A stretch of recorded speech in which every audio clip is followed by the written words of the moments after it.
আমন্ত্রণ দুপুরে বাংলাদেশে। শুরুতেই জানিয়ে দেব শিরোনামগুলো। এক দশক পর রিজার্ভ চুরি মামলার খসড়া চার্জশিট চূড়ান্ত। সাবেক গভর্নর আতিউর সহ ৬৪ ব্যক্তি প্রতিষ্ঠানের সম্পৃক্ততা যাচাই বাছাই করছে অ্যাটর্নি জেনারেলের কার্যালয়।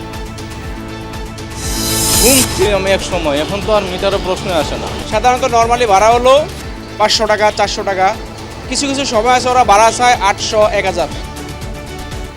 রাজধানীর গণপরিবহনে অরাজকতার আরেক নাম সিএনজি অটোরিকশা। মিটার বন্ধ রেখে ভাড়ার নামে নৈরাজ্য। মাথা ব্যথা নেই বিআরটি এর। ওভারঅল যে আমাদের পরিবহন ব্যবস্থাপনাটা আছে সেটাকে আমরা আরও ডিজিটাইজ করতে চাই, জনবান্ধব করতে চাই। সৌদিতে দালালের খপ্পরে বাংলাদেশি নারী শ্রমিকরা প্রলোভনে ফেলে জড়ানো হচ্ছে যৌন কাজে। ৭ বছরে ফেরত এসেছেন প্রায় ৮০,০০০ নির্যাতিতা। অনেক মারধর করছে, লাস্টে বাধ্যতামূলক আমার ওই কাজ করা লাগছে। প্রতিটা নারীকে ফেরত পাঠানোর আগে আমাদের সৌদি আরবে বাংলাদেশ দূতাবাসের উচিত সৌদি কর্তৃপক্ষকে অবহিত করা, যেন প্রতিটা ঘটনা তদন্ত হয়। সমঝোতা স্মারকে সই যুক্তরাষ্ট্র ও ইরান প্রেসিডেন্টের। উপসাগরীয় এলাকায় ২ মাস সামরিক উপস্থিতি বৃদ্ধি বা নিষেধাজ্ঞা দিতে পারবে না কোনো পক্ষ। আমি বিচার চাই, আমার পোলার হত্যার বিচার চাই, আমার বোন কালীদের বিচার চাই।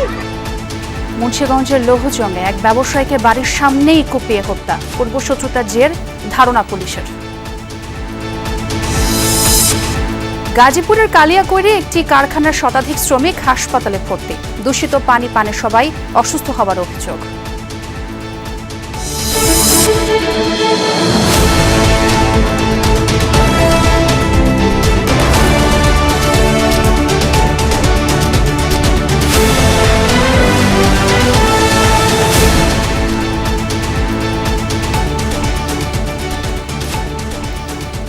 দেখছিলেন শিরোনামগুলো। এছাড়াও দেশ বিদেশের আরও খবর নিয়ে দুপুরে বাংলাদেশে সবাইকে স্বাগত জানাচ্ছি। আমি ছোঁয়া খন্দকার। বাংলাদেশ ব্যাংকের রিজার্ভ চুরি মামলার ১ দশক পর খসড়া চার্জশিট প্রস্তুত করেছে সিআইডি। দেশের ইতিহাসে সবচেয়ে বড় এই আর্থিক কেলেঙ্কারির ঘটনায় বাংলাদেশ ব্যাংকের সাবেক গভর্নর ডক্টর আতিউর রহমান সহ দেশি বিদেশি ৬৪ ব্যক্তি ও প্রতিষ্ঠানকে দায়ী করা হয়েছে। তালিকায় আছে দেশ বিদেশের ৩৬ নাগরিক এবং ১৮ প্রতিষ্ঠানের নাম। এই অভিযোগপত্র যাচাই বাছাই করছে অ্যাটর্নি জেনারেল কার্যালয়। আইনি পরামর্শ পেলে পরবর্তী পদক্ষেপ নেওয়া হবে বলেও জানান তদন্ত কর্মকর্তা। ২০১৬ সালের ফেব্রুয়ারি মাসে নিউ ইয়র্ক ফেডারেল রিজার্ভ ব্যাংকে থাকা বাংলাদেশের ১০,১০,০০,০০০ ডলার চুরি হয়। সুইফট পেমেন্ট পদ্ধতিতে ভুয়া বার্তা পাঠিয়ে বিপুল অর্থ হাতিয়ে নেয় অজ্ঞাতনামা হ্যাকাররা। ঘটনার ৩৯ দিন পর রাজধানীর মতিঝিল থানায় মানি লন্ডারিং প্রতিরোধ আইনে মামলা করে বাংলাদেশ ব্যাংক। শুরু থেকেই যার তদন্ত করছিল সিআইডি। বাংলাদেশ ব্যাংকের রিজার্ভ চুরির মামলার বিষয়ে আরও খবর জানব। হাইকোর্ট থেকে যোগ দিচ্ছেন সহকর্মী রাব্বি হোসেন। রাব্বি, অ্যাটর্নি জেনারেলের কার্যালয়ে অভিযোগপত্র যাচাই বাছাই প্রক্রিয়া সম্পর্কে একটু জানতে চাই, আর বিদেশি ব্যক্তি সে সাথে প্রতিষ্ঠানের বিচার আসলে কিভাবে করা সম্ভব হবে? বাংলাদেশ ব্যাংকের রিজার্ভ চুরির ঘটনায় করা মামলার অভিযোগপত্রে একটি খসড়া অ্যাটর্নি জেনারেলের কার্যালয়ে এসেছে। সেই খসড়া তারা যাচাই বাছাই করছেন। মূলত যাদের বিরুদ্ধে অভিযোগ আনা হয়েছে সেখানে ৬৪ জনকে অভিযুক্ত করা হয়েছে। বাংলাদেশের ১০ জন নাগরিক রয়েছেন, ফিলিপাইনের ৩৬ জন নাগরিক রয়েছেন, পাশাপাশি ভারতের, শ্রীলঙ্কার, এছাড়া চীনেরও রয়েছে। সব মিলিয়ে ৬৪ জনের বিরুদ্ধে যে অভিযোগ আনা হয়েছে সেটির কোন ধারায় কিভাবে আনা হয়েছে সে বিষয়ে মূলত অ্যাটর্নি জেনারেলের কার্যালয়ে যাচাই বাছাই চলছে এবং যাচাই বাছাই শেষ করার পর তারা একটা আইনি পরামর্শ দিবেন যে ধারায় মামলাগুলো করা হয়েছে বা যে ধারায় তাদের বিরুদ্ধে অভিযোগ আনা হয়েছে সেটি সঠিক হয়েছে কিনা, পাশাপাশি যেই অভিযোগপত্র দেওয়া হয়েছে সেখানে কোনো তথ্য উপাত্ত কোনো পরিবর্তন করা যায় কিনা বা সংশোধন বিয়োজন সবকিছু মিলিয়ে মূলত এই প্রক্রিয়াটি এখানে চলছে। সেখানে বলা হচ্ছে যে সেই অভিযোগপত্রে দেখেছে বাংলাদেশের ১০ জনের নাম রয়েছে। সেখানে সাবেক বাংলাদেশ ব্যাংকের গভর্নর আতিউর রহমান সহ সেখানে ১০ জনের নাম রয়েছে। সেখানে যেহেতু এই মামলাটিতে বেশিরভাগই নাগরিক, বিদেশি নাগরিক আসামি রয়েছে, সেখানে মূলত তাদের বিচার বাংলাদেশে হওয়াই সম্ভব। কারণ ফৌজদারি কার্যবিধির ১৮৮ ধারা বলা হয়েছে যে বিদেশে অবস্থান করলেও, বিদেশি নাগরিক হলেও যদি বাংলাদেশে কোনো অপরাধ সংগঠিত করেন বা অপরাধ সংগঠনের সঙ্গে তারা জড়িত থাকেন তাহলে বাংলাদেশের বিচারিক আদালতেই তাদের বিচার হবে। এছাড়া প্রত্যর্পণ চুক্তির মাধ্যমে যখন তাদের বিরুদ্ধে সমন বা গ্রেফতারি পরোয়ানা জারি করা হবে তখন তাদেরকে বাংলাদেশে হাজিরের জন্য চেষ্টা করা হবে। পাশাপাশি যদি কোনো চুক্তি না থাকে তাহলে পারস্পরিক যে আইনি সহযোগিতা রয়েছে, অর্থাৎ বাংলাদেশ থেকে তাদের যেই গ্রেফতারি করানো যদি হয়, পরবর্তী যখন আদালতে মামলার চার্জশিট জমা হলে সেই নথিপত্র, মামলার অভিযোগপত্র, মামলার কাগজ সেই দেশের আদালতে পাঠানো হবে এবং সেই দেশের আদালতেই মূলত এই বিচার তাদের করা সম্ভব রয়েছে, এই সুযোগ রয়েছে। এছাড়া যেহেতু আইনি পরামর্শের জন্য অ্যাটর্নি জেনারেলের কার্যালয়ে এই অভিযোগপত্রটি এসেছে, সেক্ষেত্রে আরও এখনও সময় লাগবে যে কবে এই অভিযোগপত্র যাচাই বাছাই শেষ হয় এবং কবে তাদের যে পরামর্শ সেটি দেওয়া যায়, সেই বিষয়টা আমরা পরবর্তীতে জানতে পারবো। তবে যেহেতু 10 বছর পরে এই মামলাটি তদন্ত শেষ করে তদন্তকারী কর্মকর্তা যিনি সিআইডি শুরু থেকে তারা তদন্ত করছিলেন, দেশ বিদেশের বিভিন্ন তদন্ত সংস্থাও এই তদন্তে তারা যোগ দিয়েছিলেন, সেক্ষেত্রে বলা যায় যে এই মামলাটি 10 বছর পরের এই সুরাহার দিকে এগিয়ে যাচ্ছে। অনেক ধন্যবাদ রাব্বি আপনাকে। সিএনজি চালিত অটোরিকশা এখন আর মিটারে চলে না, ভাড়া ঠিক হয় চালক মালিকের ইচ্ছে মতো। রাইড শেয়ারে চলা সিএনজিগুলোর নেই ভাড়ার কোনো স্বচ্ছতা। ব্যক্তিগত সিএনজি এখনও ভাড়ায় চলছে পুলিশ, সাংবাদিক বা তাদের স্ত্রীদের নামে। ট্রাফিক পুলিশকে চাঁদা দিয়ে জেলার পরিবহনগুলো দেদারসে ঢুকছে মহানগরের রাস্তায়। সব মিলিয়ে এই সিএনজি অটোরিকশা নিয়ে রাজধানীর গণপরিবহনে চলেছে অরাজকতা। লুৎফুর রহমানের ছবিতে আরও জানাচ্ছেন তানভীর সিদ্দিক টিপু। টাকা যদি আপনার রামপুরা যান, আপনার মনে করেন 150 টাকা নিবে। আমরা মৌখিকভাবে তো কন্ট্যাক্টে নিয়ে যাই আপনার 150 থেকে 200 টাকা। মিটারে কত আসতো? মিটারে হয়তো 100 টাকা বা 20 টাকা আসতো। 2 দশকের বেশি সময় ধরে রাজধানী সহ সারা দেশে চলছে এই বাহনটি। সবশেষ 2015 সালের নভেম্বরে সিএনজি চালিত 3 হুইলারের ভাড়া নির্ধারণ করে বিআরটিএ। প্রথম 2 কিলোমিটার 40 টাকা, তারপর প্রতি কিলো 12 টাকা হিসাবে ভাড়ায় চলার কথা সিএনজিগুলোর। তখনও চলেনি, এখনও এ ভাড়ায় চলে না। এখন তো এমনকি মিটারও থাকে না সিএনজিতে। চালক বা যাত্রী কারোরই মনে নেই শেষ কবে মিটারে ভাড়া দিয়েছেন, নিয়েছেন। শুনছি আমি এক সময়, এখন তো আর মিটারের প্রশ্ন আসে না। উত্তরা থেকে সদরঘাট যায়, সাধারণত নর্মালি ভাড়া হলো 500 টাকা, 400 টাকা। কিছু কিছু সময় আছে ওরা ভাড়া চায় 800, 1000, ওদের মন মতো, ইচ্ছা মতো। বেশ কয়েক বছর হলো গণপরিবহনে যোগ হয়েছে রাইড শেয়ারিং। কিছু সিএনজি এখন চলে রাইড শেয়ারিং অ্যাপে। কিলোমিটারে ভাড়া 17 টাকা, যেখানে এখনও সরকারি রেট 12 টাকা। বেসিক ভাড়া আছে 50 থেকে 60 টাকা, 17 টাকা কিলোমিটার। অ্যাপ ছাড়া তো যাত্রী ড্রাইভারে ঠকাইবো আর ড্রাইভার যাত্রী ঠকাইবো, নিয়ম তো এই। পরিবহনের ভাড়া নির্ধারণ করে সড়ক পরিবহন কর্তৃপক্ষ। সংস্থাটির চেয়ারম্যানের জবাব, কোনো নির্দিষ্ট একটি গাড়ি বা রুট নিয়ে ভাবছেন না তারা, বরং সামগ্রিক পরিবহন সেক্টরকে ঢেলে সাজানোর পরিকল্পনা তাদের। সুনির্দিষ্ট কোনো একটা গাড়ি কেন্দ্রিক না, আমরা ওভারঅল যে আমাদের পরিবহন ব্যবস্থাপনাটা আছে সেটাকে আমরা আরও ডিজিটাইজ করতে চাই, জনবান্ধব করতে চাই, নিরাপদ করতে চাই। সবুজ, রূপালী, চলাচলের সীমানা ভেদে ভিন্ন রঙের সিএনজি চালিত অটোরিকশার দেখা মেলে। শুধু ঢাকা মেট্রো নম্বর প্লেটের সিএনজিগুলোর অনুমতি আছে মহানগরের ভেতরে চলার। রূপালী রঙেরগুলো ব্যক্তিগত, কিন্তু সেগুলোও চলছে ভাড়ায়। এছাড়াও জেলার সিএনজিগুলো দেদারসে ঢুকছে মহানগরে। নারায়ণগঞ্জ থেকে নিয়ে আসা হয়েছিল। এখানে তো এটা চলার অনুমতি নাই, আছে না, এটা চলার অনুমতি নাই, এই কারণে লাইনে দেওয়া হয়েছে আর কি। মেন মালিক হলো আপনার পুলিশে। আচ্ছা। আর যার আন্ডারে চলে একটা মিস্ত্রি, কন্ট্যাক্টের নিচে গাড়িটা।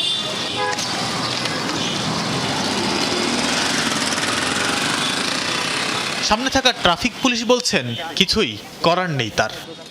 ঢাকার বাইরের সিএনজি এখন এখানে এনারা কেন রাখছে বা কিভাবে গাড়ি চলে এটা তো আমি জানি না। একটা নাম্বার দিয়া, একটা গাড়ি দিয়ে আপনার 4-5টা গাড়ি চলতেছে। ঢাকার ভেতর সিএনজি রুট পরিচালনা করা লাইনম্যানের একজন জানালেন, মেট্রো এলাকায় নতুন করে কোনো সিএনজির লাইসেন্স দেয়া হচ্ছে না। জেলা সিএনজির দামও মেট্রোর চেয়ে কম। এ সুযোগ কাজে লাগাচ্ছে অনেকে, ভাগ দিচ্ছে পুলিশকে। কিছু পুলিশ সদস্য নিজেরাই সিএনজি কিনে রাস্তায় নামিয়েছেন। পুলিশের তো এমনি একটা পাওয়ার আছে, তারা ওই যে 3-4 লাখ টাকার ভিতরে হয়তো জেলা গাড়িগুলো কিনে, যখন গাড়ি ধরে তখন তো যে পুলিশের নাম্বার থাকে, তখন সে বলে যে এটা আমার গাড়ি, ছেড়ে দেন, আমি অমুক অমুক, আমি অমুক বেসের অমুক, তখন ওই সার্জন ছেড়ে দিতে বাধ্য। একটা জিনিসকে যে চোরে চোরে খেলতে পাই যেরকম। এসবের বিনিময়ে পুলিশকে যে টাকা দেয়া হয়, সিএনজি চালকরা এটাকে বলেন মান্তি। মান্তি খায়, মান্থলি দিয়ে চোখ দিছে, মাসিক সিস্টেম 3000 টাকা। এটি পুলিশের মান্থলি দেওয়া চলে। পুলিশে ধরছে এক জায়গায়, স্যারের লোক কথা কম, ফোনে কথা কইছে এমুক স্যারের গাড়ি ছেড়ে দিছে, মানে উনি তো টাকা খায়। ট্রাফিকের অতিরিক্ত কমিশনার বলছেন এ সবই তাদের জানা, নিয়মিত ব্যবস্থাও নেওয়া হচ্ছে বলে দাবি তার। সিএনজি মালিকের একটা বড় অংশ একটা পুলিশ, একটা বড় সংখ্যক হচ্ছে সাংবাদিক, এবং একটা বড় অংশ হচ্ছে গৃহবধূ। এবং গৃহবধূ কোথা থেকে আসলো? এই গৃহবধূর একটা বড় অংশ হচ্ছে যে পুলিশের ওয়াইফ। আমরা জানি এগুলো, আমরা ব্যবস্থা নিই, অবশ্যই ব্যবস্থা নিই। এই নগর পরিকল্পনাবিদের পরামর্শ, সিএনজি বা রাইড শেয়ারিং অ্যাপ সবকিছুকেই একটি সুনির্দিষ্ট আইনি কাঠামোতে আনতে হবে। পুরো সিস্টেমটাকে সিএনজি সহ যারা প্রাইভেটলি চালাবেন সবাইকে একটা নির্দিষ্ট একটা ব্যাকরণে আনতে হবে। জনগণ জানি যে আমরা কত টাকা দিচ্ছি প্রতি কিলোমিটার, কেন দিচ্ছি, এবং সেটা যেন হঠাৎ করে অনেক বেশি না হয়। গত বছর ফেব্রুয়ারিতে সিএনজি চালিত অটোরিকশা মিটারের বেশি ভাড়া আদায় করলে 50,000 টাকা জরিমানা ও মামলা দেওয়ার জন্য ট্রাফিক পুলিশকে নির্দেশ দেয় বিআরটিএ। প্রতিবাদে চালকরা রাজধানীর বিভিন্ন সড়ক অবরোধ করলে বাধ্য হয়ে সে সিদ্ধান্ত থেকে সরে আসে বিআরটিএ। এখন এ পরিবহন চলছে চালক মালিকের ইচ্ছে মতো, ভাড়া নিয়ে নেই কোনো জবাবদিহিতা। তানভীর সিদ্দিক, টিপু, যমুনা নিউজ, ঢাকা। গৃহকর্মী হিসেবে সৌদি আরবে চাকরি করতে যাওয়া নারীদের ভালো প্রতিষ্ঠানে কাজের নামে জড়ানো হচ্ছে পতিতাবৃত্তিতে। সক্রিয় দালাল চক্র আর তাদের প্রতিষ্ঠানের সাংকেতিক নাম টিস্যু কোম্পানি। কথিত এই কোম্পানির ফাঁদে পড়ে নির্যাতনের শিকার অনেকেই ফিরছেন দেশে। 7 বছরে এই সংখ্যা প্রায় 80,000। একই সাথে ফিরছেন পুরুষ কর্মীরাও। এসব ঘটনার প্রভাব পড়ছে জনশক্তি রফতানি বাজারে। বিশ্লেষকদের মতে রেমিটেন্সের সমৃদ্ধ দেশের জন্য এটি অশনির সংকেত। আহমেদ রেজার প্রতিবেদন। ভাগ্য বদলের আশায় গৃহকর্মী হিসেবে 2025 সালে সৌদি আরবে যান এই নারী। পরিচয় গোপনের স্বার্থে ধরে নিলাম তার নাম শিউলি। সৌদিতে যাবার পর নির্যাতন থেকে বাঁচতে অন্য চাকরি খোঁজেন তিনি। দালালের খপ্পরে পড়ে সৌদিতেই টিস্যু কোম্পানিতে চাকরি নেয়ার নামে তাকে ঠেলে দেওয়া হয় পতিতাবৃত্তিতে। টিস্যু কোম্পানিতে জব করতে আসছো? আমি বলছি যে দেশের টিস্যু কোম্পানি আছে। তখন সে আমাকে সব খুললা বলে যে এখানে এই ধরনের কাজ আছে। তারা আমাকে আটকায় দিচ্ছে রুমে, আটকায় অনেক মারধর করছে। লাস্টে বাধ্যতামূলক আমার ওই কাজ করা লাগছে। খাবার দেয় না, কিছু দেয় না, সারাদিনই একটা রুটি দেয়, আর কোনো খাবার দেয় না। সারাদিন কাজ করে, রাইতেও কাজ করে। কয়েকটি স্থানে ধর্ষণ ও যৌন নির্যাতনে অন্তঃসত্ত্বা হয়ে পড়েন তিনি। 5 মাস জেল খেটে দেশে ফিরে জন্ম দেন তার সেই সন্তানের। করোনায় স্বামী মারা যাওয়ায় সংসার সামলাতেই সৌদিতে গিয়েছিলেন শিউলি। আটকায় দিতে পরে আমি কি করব, অনেক চিল্লাইছি। চারপাশে মরুভূমি, কোনো বাড়ি নেই। ওইখানে হাজার চিল্লাইলেও কোনো লাভ নেই। ওরাও মনে করেন রাব ইউজ করলো, লোকজনও আনলো, এরকম। পরে এক পর্যায়ে আমি একটু অসুস্থ হয়ে যাই। পরে আমাকে থানায় নিয়ে গেল, এক রাত থানায় রইলাম। পরের দিন থানার লোকও ভালো না, একদম ভালো না, পুলিশরাও ভালো না ওই দেশে। পরে আমি জানতে পারি যে আমার বাচ্চা পেটে। আমাকে কারেন্টেও শর্ট দিল, মানে অনেক টর্চার করে ওইখানে। খানা দানা তো দেয়ই না, সব সময় চাবুক দিয়ে মারে, কোনো খাবার নাই, কোনো কিছু নাই। বেশি কিছু করলেও আবার ইঞ্জেকশন দিয়ে বেহুশ করে থাকে। এমন যৌন নির্যাতনের শিকার হয়ে 2025 সালে শুধু মধ্যপ্রাচ্য থেকেই ফিরেছেন প্রায় 2000 নারী। আর এই সময়ে 80 দেশ থেকে দেশে ফেরা পুরুষের সংখ্যা প্রায় 74,000, যাদের বেশিরভাগই গিয়েছিলেন অবৈধ পন্থায়। কেউ কেউ জড়িয়েছিলেন নানা অপরাধে। এসব কারণে তাদের ফেরত পাঠানো হয়। 2026 সালের এপ্রিল পর্যন্ত এই সংখ্যা প্রায় 24,000, যার মধ্যে পুরুষই 23,000-এর বেশি। বেসরকারি সংস্থা ব্রাক বলছে গত 7 বছরে অন্তত 70,000 নারী ফিরেছেন দেশে, যাদের বেশিরভাগই নিপীড়নের শিকার। 7 বছরে এসেছে 800 নারীর মরদেহ। রাষ্ট্রের প্রতি অনুরোধ, আমরা যেন প্রোটেকশনটা নিশ্চিত করি, তার সুরক্ষাটা নিশ্চিত করি। অন্তত পক্ষে সে নিপীড়ন নিয়ে, নির্যাতন নিয়ে ফেরার পর যেন তাকে বিচারের আওতায় আনতে পারি। আমি মনে করি বাংলাদেশ থেকে কোনো নারী কর্মীকে পাঠানোর আগে তাকে বাছাই করার, প্রশিক্ষণ করার দায়িত্ব বাংলাদেশের। প্রতিটা নারীকে ফেরত পাঠানোর আগে আমাদের সৌদি আরবে বাংলাদেশ দূতাবাসের উচিত সৌদি কর্তৃপক্ষকে অবহিত করা, যেন প্রতিটা ঘটনা তদন্ত হয়।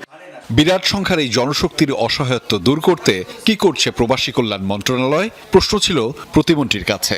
আমরা আইনগত প্রতিকারও নিতে পারি যদি কোনো প্রতিষ্ঠান বা ব্যক্তি আমাদের নারী কিংবা পুরুষ শ্রমিকদের সাথে এরকম অমানবিক কাজ করে বা এটা নির্যাতন করে। এটা সৌদি, ওমান সহ বেশ কিছু দেশে এখন কিন্তু লিগ্যাল ফার্মের সাথে আমাদের কাজ করার একটা সুযোগ তৈরি হয়েছে এমইউর ফলে। সো এখন এই সংখ্যাটা কমে এসেছে প্রকৃত অর্থে। শেষ 4 দিনে কম্বোডিয়ার সাইবার স্ক্যাম থেকে উদ্ধার হয়ে প্রায় 250-রও বেশি ফিরেছেন বাংলাদেশে। আহমেদ রেজা, যমুনা নিউজ, ঢাকা।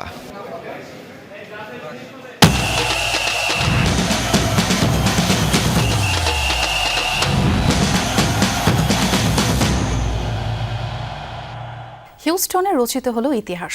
52 বছর পর বিশ্বকাপে ফিরেই পর্তুগালকে রুখে দিল ডেমোক্রেটিক রিপাবলিকান কঙ্গো। ওয়াও নেভেসের গোলের পর কঙ্গোর হয়ে সমতা ফেরান ইভান ওয়েসা। লিওনেল মেসি 3 গোল করে আগেই লড়াইটা জমিয়ে রেখেছিলেন। ক্রিশ্চিয়ানো রোনালদোর ওপর চাপটাও তাই কম ছিল না। চিরপ্রতিদ্বন্দ্বী হ্যাটট্রিক করলে ভালো করার চাপ তো থাকেই। 2 যুগের ক্যারিয়ারে বারবার চাপকে জয় করা রোনালদো যেন চাপের মুখেই ভেঙে পড়লেন। এমন একটা দলের সঙ্গে শিরোপা প্রত্যাশী পর্তুগাল ড্র করল যে ডিআর কঙ্গো বিশ্বকাপে ফিরেছে 52 বছর পর। যদিও মাঠে নেমেই দুটো রেকর্ডের মালিক হয়েছিলেন রোনালদো। 7 সকালে টানা 6ষ্ঠ বিশ্বকাপ খেলতে নেমে রেকর্ড গড়েছিলেন আর্জেন্টাইন ক্যাপ্টেন মেসি। রাতে সেই রেকর্ডে ভাগ বসালেন পর্তুগিজ ক্যাপ্টেন। 6টা ফুটবল বিশ্বকাপে মাঠে নামা 2 ফুটবলার, খেলাটার ইতিহাসেরই 2 কিংবদন্তি। এছাড়া 41 বছর 132 দিন বয়সে পর্তুগালের হয়ে খেলতে নেমে বিশ্বকাপ ইতিহাসে দলের একাদশের হয়ে মাঠে নামা সবচেয়ে বেশি বয়সী আউটফিল্ড খেলোয়াড় এখন রোনালদো। যদিও ম্যাচের শুরু থেকেই একের পর এক আক্রমণ চালিয়ে গেছে পর্তুগিজরা, সাফল্য পায় আগে ভাগেই। 6ষ্ঠ মিনিটেই পর্তুগালকে গোল এনে দেন জোয়াও নেভেস। আন্তর্জাতিক ক্যারিয়ারে নেভেসের 4র্থ গোলের যোগানদাতা নেতো। মনে হচ্ছিল 1 গোলের লিড নিয়েই বিরতিতে যাবেন CR7রা, কিন্তু প্রথমার্ধের স্টপেজ টাইমের 5ম মিনিটে সব সমীকরণ ওলটপালট করে দেয় কঙ্গো। ডান প্রান্ত থেকে উড়ে আসা আর্থার মাসুয়াকুর ক্রসে হেডে গোল করেন ইওয়ান উইসা। আফ্রিকার দলটা সমতায় ফেরার পরই শেষ হয় প্রথমার্ধ। বিরতি থেকে ফিরেই দুর্দান্ত 1 গোল করেছিলেন জোয়াও ক্যানসেলো, তবে সঙ্গে সঙ্গেই অফসাইডের কারণে গোলটি ক্যান্সেলও হয়। তাতেই পর্তুগালের যেন কপাল পড়ে। বাকিটা সময় বারবার গোলের চেষ্টা করেও আর গোল দিতে পারেননি ভিতিনিয়ারা। ফলে হিউস্টনে রচিত হলো ইতিহাস। 52 বছর পর বিশ্বকাপে ফিরেই পর্তুগালকে রুখে দিল DR Congo. Afnan Pial, Jamuna sports. এদিকে গ্রুপ এল এর আরেক ম্যাচে কষ্টার্জিত জয় পেয়েছে ঘানা। ম্যাচের ইনজুরি টাইমে ক্যালের ইরেনকির দেয়া 1-0 গোলে জয় পায় আফ্রিকান দেশটি। ম্যাচে শুরু থেকেই ছিল পানামার আধিপত্য। বল পজিশন, আক্রমণের সংখ্যা সবকিছুতেই এগিয়ে ছিল মধ্য আমেরিকার দেশটি। তবে ঘানা ছিল সুযোগ সন্ধানী। অভিজ্ঞ কোচ কার্লোস কুইরোজের কৌশলে গোলের সম্ভাবনা বেশি তৈরি করেছিল ঘানা। তবে 2 দলের ফিনিশিং ব্যর্থতায় ম্যাচ যখন নিশ্চিত ড্রয়ের দ্বার প্রান্তে, তখনই অ্যান্তোইন সামিনিয়া দুর্দান্ত গতিতে বাম প্রান্ত থেকে ঝুঁকে পড়েন পানামার ডি বক্সে। এরপর তার পাস থেকে পাওয়া বলে আলতো ট্যাপ ইনে ঘানার জয়সূচক গোলটি করেন কেলাপ। এবারের বিশ্বকাপে চ্যাম্পিয়ন হবে ব্রাজিল অথবা লিওনেল মেসির আর্জেন্টিনা। এমন সম্ভাবনা জোরালো করছে অতীত পরিসংখ্যান। কারণ উত্তর আমেরিকায় অনুষ্ঠিত হওয়া এর আগের 3 আসরেই শিরোপা ভাগাভাগি করেছে লাতিনের এই 2 দেশ। প্রতিবারই শূন্য হাতে ফিরতে হয়েছে ইউরোপের দেশগুলোকে। এমনকি দক্ষিণ আমেরিকায় হওয়া 5 বিশ্বকাপের 4টিতে চ্যাম্পিয়ন হয়েছে লাতিনের 3 দেশ। যুক্তরাষ্ট্র থেকে আরও জানাচ্ছেন সহকর্মী মুজনেবিন তারেক।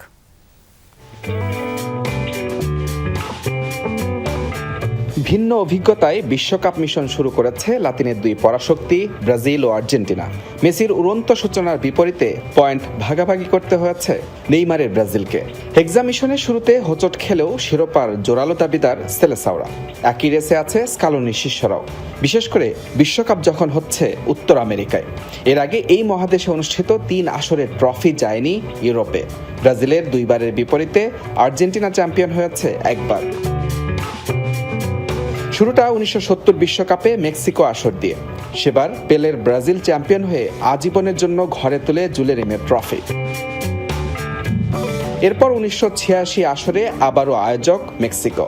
পশ্চিম জার্মানিকে হারিয়ে এই বিশ্বকাপে চ্যাম্পিয়ন হয় আর্জেন্টিনা। হ্যান্ড অফ গড ও গোল অফ দ্য সেঞ্চুরি ম্যারাডোনাকে দেয় অমরত্ব।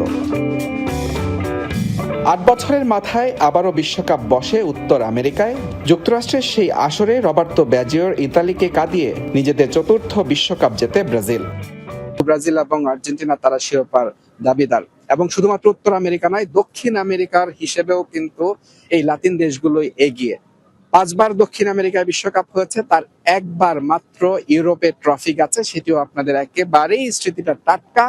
2014 সালে ব্রাজিলের মাটিতে যে বিশ্বকাপ হয়েছিল, সেবার আর্জেন্টিনা, লিওনেল মেসির আর্জেন্টিনা কিন্তু হেরে গিয়েছিল জার্মানির কাছে, এবং এই একটা মাত্র ট্রফি, মানে উত্তর আমেরিকা 3 বিশ্বকাপ এবং দক্ষিণ আমেরিকা 5 বিশ্বকাপ, এই 8 বিশ্বকাপের মাত্র একটি গেছে ইউরোপে, আর বাকি 7টি কিন্তু লাতিনে।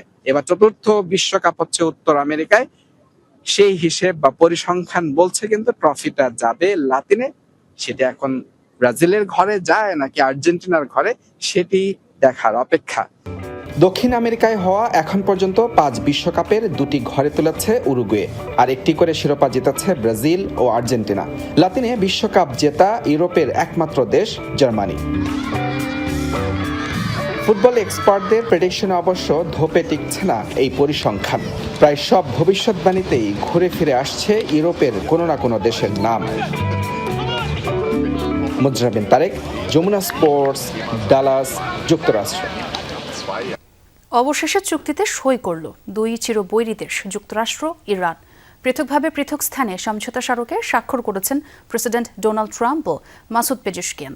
শুক্রবার জেনেভায় অন্যান্য আনুষ্ঠানিকতার স্বার্থে মুখোমুখি হচ্ছে 2 দেশের প্রতিনিধি দল। মধ্যস্থতায় থাকছে পাকিস্তান ও কাতার। চুক্তি স্বাক্ষর হলেও এখনই মার্কিন সেনা প্রত্যাহার হচ্ছে না উপসাগরীয় অঞ্চল থেকে, তবে স্বাভাবিক হতে শুরু করেছে হরমুজ প্রণালী।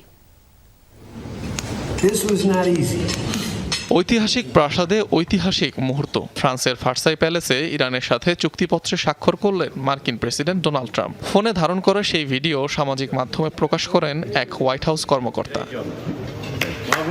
পৃথকভাবে চুক্তিতে সই করেন ইরানের প্রেসিডেন্ট মাসুদ পেজেশকিয়ানও। সেই মুহূর্তের ছবি প্রকাশ করে দেশটির রাষ্ট্রীয় বার্তা সংস্থা ISNA। হোয়াইট হাউস ও ইরানের পররাষ্ট্র মন্ত্রণালয় প্রথমে নিশ্চিত করে দুপক্ষের চুক্তি স্বাক্ষরের কথা। ইরান যুক্তরাষ্ট্র সমঝোতা স্মারক এখন আনুষ্ঠানিকভাবে সম্পূর্ণ ও চূড়ান্ত হয়েছে, কারণ এতে উভয় পক্ষ স্বাক্ষর করেছে। আগামী 60 দিনের মধ্যে অপরপক্ষ এই অঞ্চলে সামরিক উপস্থিতি বাড়াতে বা নতুন কোনো নিষেধাজ্ঞা আরোপ করতে পারবে না। ডোনাল্ড ট্রাম্প জানান, চুক্তি স্বাক্ষর হলেও এখনই মধ্যপ্রাচ্য থেকে সরছে না মার্কিন সেনারা। আরও কিছুদিন সেখানে অবস্থান করবে সামরিক বাহিনী। এ বিষয়ে এখনো ভাবিনি। সম্ভবত আরো কিছুদিন সেখানে থাকবে তারা। এটা থাকার জন্য একটা ভালো জায়গা। দেখা যাক সবকিছু কেমন যায়। আমার মনে হয় সবকিছু ভালোভাবেই চলবে, তবে দেখা যাক। ভার্চুয়ালি স্বাক্ষরিত হওয়ায় কোনো দেশের কর্মকর্তারাই মুখোমুখি বসে চুক্তি সই করবেন না। তবে সুইজারল্যান্ডের জেনেভায় চলবে অন্যান্য আনুষ্ঠানিকতা। যোগ দেওয়ার কথা মার্কিন ভাইস প্রেসিডেন্ট JD ভ্যান্সের। অনুষ্ঠানে আয়োজক হিসেবে থাকবে 2 মধ্যস্থতাকারী দেশ, পাকিস্তান ও কাতার। এদিকে চুক্তি অনুযায়ী ইরানের ওপর থেকে প্রত্যাহার হতে শুরু করেছে মার্কিন নৌ অবরোধ। আগামী 30 দিনের মধ্যে সম্পূর্ণরূপে উঠে যাবে ব্লকেড। স্বাভাবিক হতে শুরু করেছে হরমুজ প্রণালীর নৌপথ। অনিক রহমান, যমুনা নিউজ। মুন্সিগঞ্জের লোহজং এক ব্যবসায়ীকে বাড়ির সামনে কুপিয়ে হত্যা করা হয়েছে। আগুন দেয়া হয় তার ব্যবহৃত মোটরসাইকেলটিতে। গতরাত 2টার দিকে কালুরগাঁও এলাকায় এই ঘটনা ঘটে। স্বজনরা জানায়, রাতে খাবার শেষে ঘুমাতে যান ভাঙাড়ি মালামালের ব্যবসায়ী সোহেল মুন্সি। গভীর রাতে হঠাৎ বাড়ির বাইরে শব্দ শুনতে পেয়ে ঘর থেকেই বের হন সোহেলের স্ত্রী ও মা। দেখেন বাড়ির সামনেই পড়ে আছে সোহেলের রক্তাক্ত মরদেহ। পাশেই মোটরসাইকেলে জ্বলছে আগুন। খবর পেয়ে ঘটনাস্থলে যায় পুলিশ। মরদেহ উদ্ধার করে ময়নাতদন্তের জন্য পাঠানো হয় হাসপাতালে। হত্যার কারণ উদ্ঘাটন ও জড়িতদের ধরতে কাজ চলছে বলে জানিয়েছে পুলিশ। এর আগে 2022 সালে র্যাবের হাতে গ্রেফতার হয়েছিলেন সোহেল। সেই সময় তার কাছ থেকে বিদেশি মদ উদ্ধারের কথা জানায় আইন শৃঙ্খলা বাহিনী। আমরা ঊর্ধ্বতন কর্মকর্তারাও আমরা এসেছি ঘটনাস্থল পরিদর্শন করে এই ঘটনা কারা ঘটিয়েছে এটা বের করার জন্য আমরা কাজ করছি। আমাদের বেশ কয়েকটি টিম গঠন করেছি এটা বের করার জন্য। এই প্রত্যেকটা টিমে আমরা কাজ করছি। গাজীপুরে একটি পোশাক কারখানার শতাধিক শ্রমিক অসুস্থ হয়ে পড়ায় তাদের হাসপাতালে নেওয়া হয়েছে। শ্রমিকরা জানান, পানি পান করার পর তারা অসুস্থ হয়ে পড়েন। সকাল 10টায় কালিয়াকৈর উপজেলার চন্দ্র এলাকার ড্রেসম্যান গার্মেন্টসে এই ঘটনা ঘটে। শ্রমিকরা জানান, কাজ শুরুর পর কারখানায় পানি পান করেন কিছু শ্রমিক। এর কিছুক্ষণ পর চতুর্থ তলায় কয়েকজন শ্রমিক অসুস্থ হয়ে পড়েন। মাথা ঘুরে পড়ে যাওয়া, বমি সহ নানা রকম অস্বাভাবিকতা দেখা দেয় তাদের মধ্যে। ধীরে ধীরে কারখানার অন্যান্য ফ্লোরের শ্রমিকরাও অসুস্থ হয়ে পড়েন। পরে তাদের উপজেলার স্বাস্থ্য কমপ্লেক্স সহ আশপাশের বিভিন্ন হাসপাতালে নেওয়া হয়। অসুস্থদের মধ্যে বেশিরভাগই নারী শ্রমিক। পানি দূষণের কারণে এই ঘটনা ঘটতে পারে বলে প্রাথমিক ধারণা চিকিৎসকদের। হাম ও উপসর্গে থামছেই না মৃত্যু। গত 24 ঘন্টায় ছোঁয়াচে রোগটির উপসর্গ নিয়ে সিলেটে 2 জন ও নোয়াখালীতে মারা গেছে এক শিশু। এ নিয়ে হাম ও উপসর্গ নিয়ে সিলেটে মৃতের সংখ্যা 74 জন। নতুন করে হাসপাতালে ভর্তি হয়েছেন 71 জন। বর্তমানে বিভিন্ন হাসপাতালে ভর্তি রোগীর সংখ্যা 268 জন। এছাড়া হামে আক্রান্ত রোগীদের ভিড় রয়েছে ময়মনসিংহ, বরিশাল, চট্টগ্রাম, রাজশাহী, রংপুর ও খুলনার বিভিন্ন হাসপাতালে। কোথাও কোথাও আইসোলেশন ওয়ার্ডে শয্যা সংকট হওয়ায় রোগী ও স্বজনদের ভোগান্তি বেড়েছে। তবে হাম নিয়ে আতঙ্কিত না হওয়ার আহ্বান চিকিৎসকদের।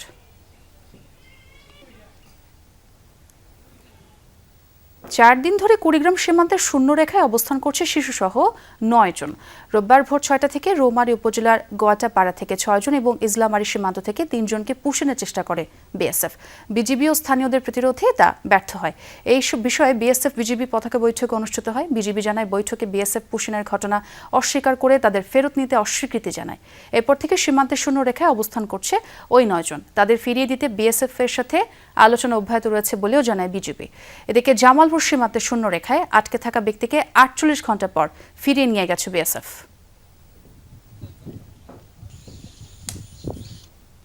বাংলাদেশকে শক্তিশালী গণতান্ত্রিক রাষ্ট্র হিসেবে বিনির্মাণে সরকার প্রতিশ্রুতিবদ্ধ বলে জানিয়েছেন তথ্যমন্ত্রী জহিরুদ্দিন স্বপন। বলেন, সেই দায়বদ্ধতা থেকে সরকার স্বাধীন গণমাধ্যম নিশ্চিতে কাজ করছে। সকালে রাজধানীর হোটেল ইন্টারকন্টিনেন্টালে জাতীয় গণমাধ্যম কমিশনের রূপরেখা প্রণয়নের লক্ষ্যে আয়োজিত কর্মশালায় এসব কথা বলেন তথ্যমন্ত্রী। সরকার সহ কেউ ভুলের ঊর্ধ্বে নয় মন্তব্য করে তিনি গণমাধ্যমকে গঠনমূলকভাবে ভুল ধরিয়ে দেওয়ার আহ্বান জানান। গণতান্ত্রিক রাষ্ট্র গড়তে সকলকে সাথে নিয়েই সংস্কার করা হবে। তথ্যমন্ত্রী বলেন, এই প্রথম গণমাধ্যমের সকলকে একসাথে করা সম্ভব হয়েছে। ফলে এর সুদূরপ্রসারী প্রভাব থাকবে, যা দেশের গণমাধ্যমের জন্য বিশাল সুযোগ। বলেন, গণমাধ্যমের স্বাধীনভাবে কাজ করতে নিশ্চিতে সরকার সমন্বয়কারীর দায়িত্ব পালন করবে। সেই লক্ষ্যে পৌঁছাতে যা যা করা প্রয়োজন গণমাধ্যম সংশ্লিষ্টদের সাথে নিয়ে সেই পথরেখা তৈরি করা হবে বলেও জানান মন্ত্রী।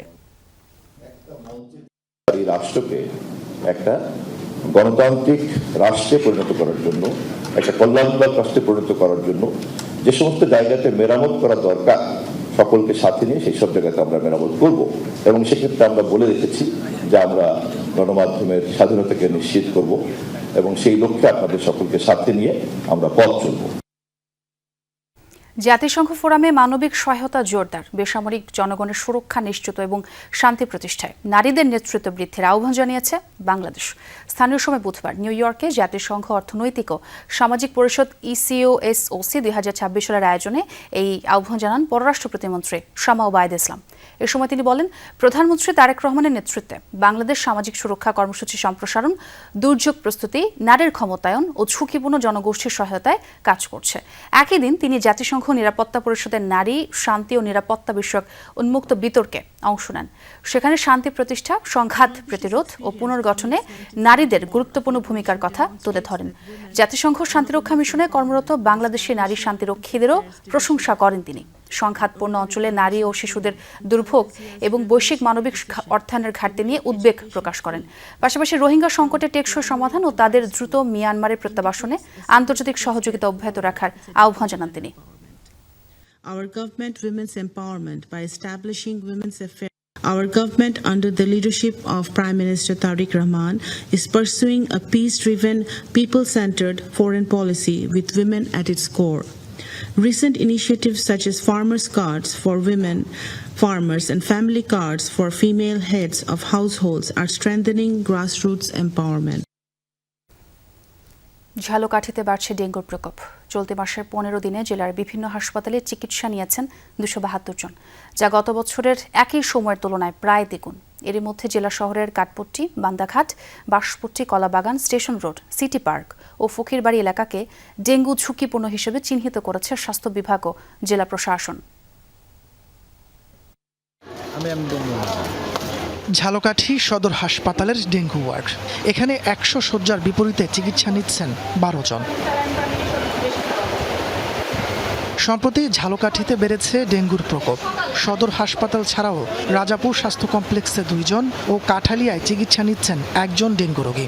স্বাস্থ্য বিভাগের তথ্য বলছে, ডেঙ্গু আক্রান্ত হয়ে 15 জুন পর্যন্ত বিভিন্ন হাসপাতালে চিকিৎসা নিয়েছেন 272 জন। আক্রান্তের এই সংখ্যা গত বছরের একই সময়ের তুলনায় প্রায় দ্বিগুণ। আমাদের হসপিটাল যে ডেটা সেটা বিশ্লেষণ করে আমাদের কাছে মনে হয় গত বছরে এই জুন মাসের এই মাঝামাঝি সময়ের তুলনায় এবছর জুন মাসের মাঝামাঝি সময় প্রায় দ্বিগুণের মতো রোগী। এরই মধ্যে জেলা শহরের 7টি এলাকাকে ডেঙ্গু ঝুঁকিপূর্ণ হিসেবে চিহ্নিত করেছে স্বাস্থ্য বিভাগ। হঠাৎ ভাইরাসের প্রকোপ কেন বেড়ে গেল? এডিস মশক নিধন কার্যক্রমে ভাটাপড়াকে দায়ী করছেন রোগী ও স্থানীয়রা। শহরে যেভাবে পরিষ্কার পরিচ্ছন্নতা করার দরকার ওইভাবে পৌরসভার লোকে করে না।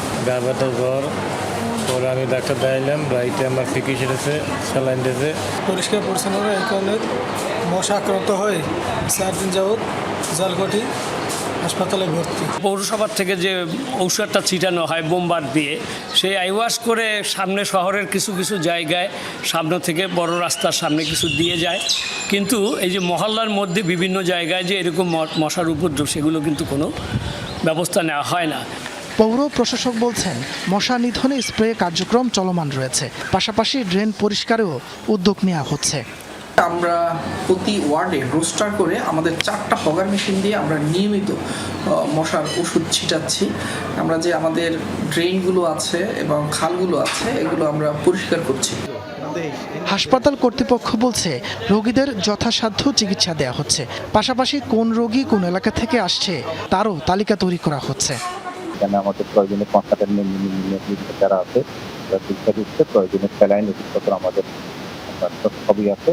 আর আমরা যেটা করছি, এই পেশেন্টগুলো আমাদের হাসপাতালে যারা আসছে এরা আসলে কোথেকে আসছে এই ডাটাগুলো আমরা।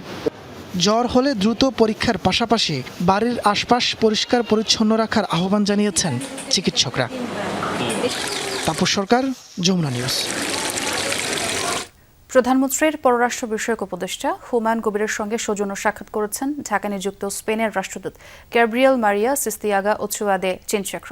দুপুরে প্রধানমন্ত্রীর তেজগাঁও কার্যালয়ে এই সাক্ষাৎ অনুষ্ঠিত হয়। এ সময় দুই দেশের সম্পর্ক জোরদার, বাণিজ্য ও বিনিয়োগ বৃদ্ধি, নবায়নযোগ্য জ্বালানি, অবকাঠামো, কৃষি, শিক্ষা, প্রযুক্তি এবং দক্ষ মানব সম্পদ উন্নয়নে সহযোগিতা সম্প্রসারণের বিষয় নিয়ে আলোচনা হয়।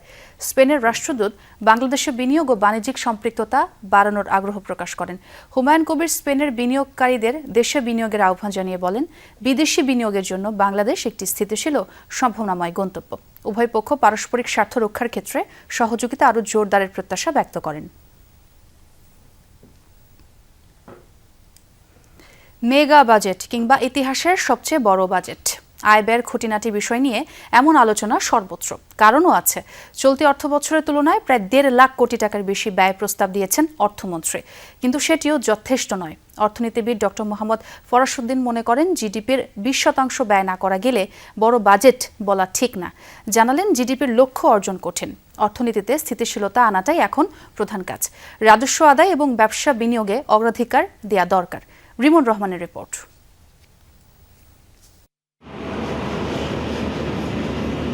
নতুন অর্থ বছরে 9,38,000 কোটি টাকা ব্যয় করতে চায় সরকার। বাজেটের আয় ব্যয় এবং ঘাটতির অঙ্ক নিয়ে হচ্ছে আলোচনা।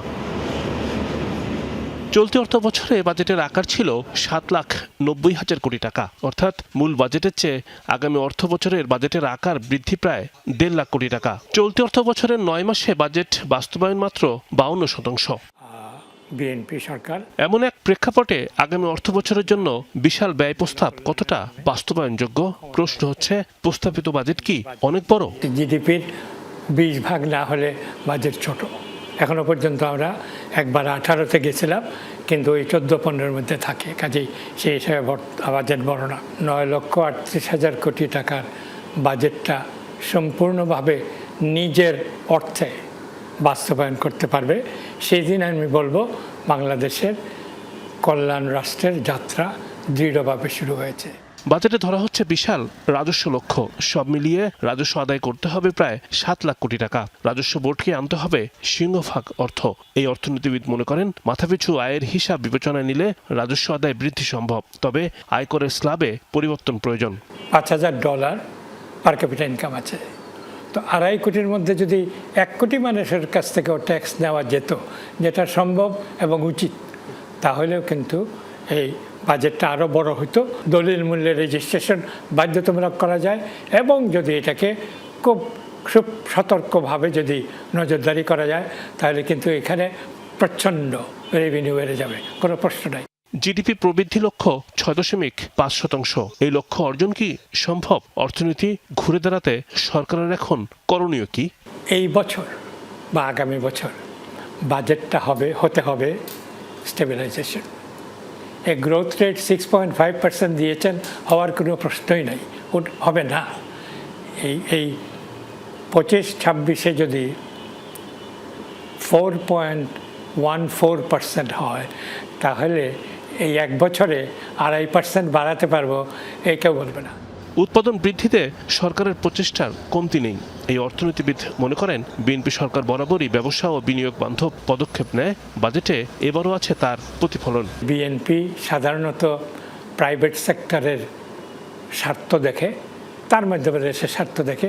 কাজে এই বাজেটে বিজনেসের, প্রাইভেট সেক্টরের স্বার্থ বিপুলভাবে দেখা হয়েছে। মানে 8টা-10টা আছে, কিভাবে 7 দিনের লাইসেন্স দিয়ে দিবে, 1 দিনের বেশি লাগবে না, রিপাট্রিয়েশনে ডিসিশন খুব তাড়াতাড়ি দিবে, কোম্পানির রেজিস্ট্রেশন, এগুলো কিন্তু চমৎকার। অর্থ বছরের শুরুতেই বাজেট বাস্তবায়নে করণীয় ঠিক করতে হবে। দুর্নীতি ও অনিয়ম বন্ধে নিতে হবে কার্যকর পদক্ষেপ। রিমন রহমান, যমুনা নিউজ, ঢাকা। বাংলাদেশ ফল উৎপাদনে এক ধরনের বিপ্লব ঘটাচ্ছে বলে মন্তব্য করেছেন কৃষিমন্ত্রী মোহাম্মদ আমিনুর রশিদ। বলেন, বিলুপ্ত ফলগুলো আবার ফিরিয়ে আনা হচ্ছে। রাজধানীর কৃষিবিদ ইনস্টিটিউশনে জাতীয় ফল মেলার উদ্বোধন অনুষ্ঠানে মন্ত্রী বলেন, যেসব ফল আমদানি করা হতো সেগুলো এখন দেশে চাষ হচ্ছে। ড্রাগন বিদেশি ফল হলেও এখন দেশে উৎপাদিত ড্রাগন ফল বিদেশে রপ্তানি করা যাবে। এ সময় মন্ত্রী বলেন, দেশের আম ও কাঁঠাল রপ্তানি শুরু হয়েছে। কাঁঠালের সবজি, কাবাব, সিঙ্গারা ও সমুচা তৈরি হচ্ছে। বিদেশে অনেকে কাঁঠাল নিয়ে গবেষণা করছে, দেশেও গবেষণার চেষ্টা করছে সরকার। আমিনুর রশিদ জানান, গতবারের তুলনায় কৃষিতে বাজেট বেড়েছে 10%, কোনো কোনো ক্ষেত্রে প্রণোদনা 59% বেড়েছে। নির্বাচনী ভরাডুবির পর প্রথম মিছিল করলেন তৃণমূল নেত্রী মমতা বন্দ্যোপাধ্যায়। বুধবার হকার উচ্ছেদের বিরুদ্ধে রাস্তায় নামেন তিনি। ভোটে হেরে কয়েক দফায় সোশ্যাল মিডিয়ায় লাইভে এসেছে মমতা। অভিষেক বন্দ্যোপাধ্যায় আক্রান্ত হওয়ার পরে গত 2 জুন ধর্নাতেও বসেছিলেন তিনি। সেখান থেকে হকার উচ্ছেদের বিরুদ্ধেও সরব হয়েছিলেন। তবে যে নেতা নেত্রীরা এখনও মমতার অনুগত রয়েছেন, তাদেরও বেশিরভাগের দেখা মেলেনি বুধবারের মিছিলে। মমতার সঙ্গে সামনের সারিতে হাঁটতে দেখা গেছে কুণাল ঘোষ, দোলা সেনের মতো হাতে গোনা কয়েকজনকে। রাজ্যে পালাবদলের পর থেকে সরকারি সম্পত্তি বেআইনিভাবে দখলের বিরুদ্ধে অভিযান শুরু হয়েছে। জায়গায় জায়গায় বেআইনি হকারদের উচ্ছেদ শুরু হয়েছে। এর বিরুদ্ধেই এই মিছিল। বিশ্বকাপ 2026 যেন আন্ডারডগদের বিপ্লব। স্পেন, পর্তুগাল, ব্রাজিল ফুটবলের পরাশক্তিরা কেন গ্রুপ পর্বেই হোঁচট খাচ্ছে? এটি কি শুধুই অঘটন, নাকি আধুনিক ফুটবলের নতুন বাস্তবতা? লো ব্লক ডিফেন্স, ডেটা অ্যানালিটিক্স, 48 দলের ফরম্যাট আর মানসিক চাপ, সবকিছু বিশ্লেষণ থাকছে এবারের প্রতিবেদনে। বিশ্বকাপ 2026, যেখানে ফেভারিটরা আর ফেভারিট নেই। ফুটবল বিশ্বের মহাপরাক্রমশালী দলগুলো গ্রুপ পর্বের শুরুতেই চুরমার হয়ে যাচ্ছে মাঠের ঘাসে। স্পেন 0-0 গোলে আটকে গেছে নবাগত কেপ ভার্দের কাছে। পর্তুগাল 1-1 ব্যবধানে পয়েন্ট হারিয়েছে ডিআর কঙ্গোর বিপক্ষে। আর ব্রাজিল 1-1 গোলে ড্র করেছে মরক্কোর সাথে। পরাশক্তিদের এই অসহায়ত্বের নেপথ্যে কি কেবলই ভাগ্যের ফেরে ঘটা অঘটন, নাকি বিশ্ব ফুটবলের নতুন কোনো বাস্তবতার রণকৌশল? রোনালদো, ভিনি, ইয়ামালদের নিয়ে বড় দলগুলো বিশ্বকাপের প্রথম ধাপে কেন হোঁচট খাওয়া, সেটাই বিশ্লেষণ করা হবে এই প্রতিবেদনে।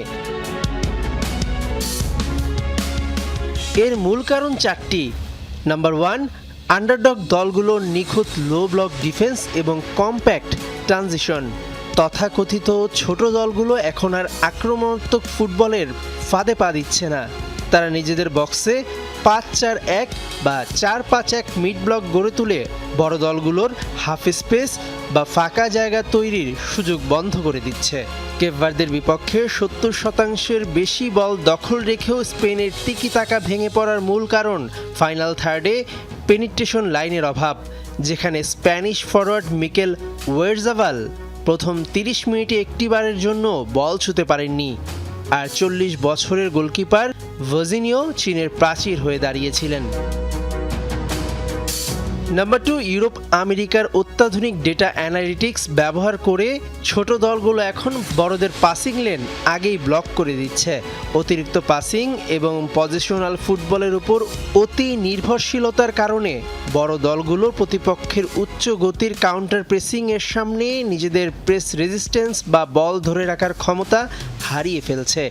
ডিআর কঙ্গোর বিপক্ষে প্রথম মিনিটে হুয়াও নেভেসের গোলে পর্তুগাল এগিয়ে গেলেও ক্রিশ্চিয়ানো রোনালদোর উপর অতিরিক্ত নির্ভরতা ও ট্যাকটিক্যাল ভুলে দ্বিতীয়ার্ধেই ইয়েনে উইসার গোলে সমতায় ফেরে কঙ্গো।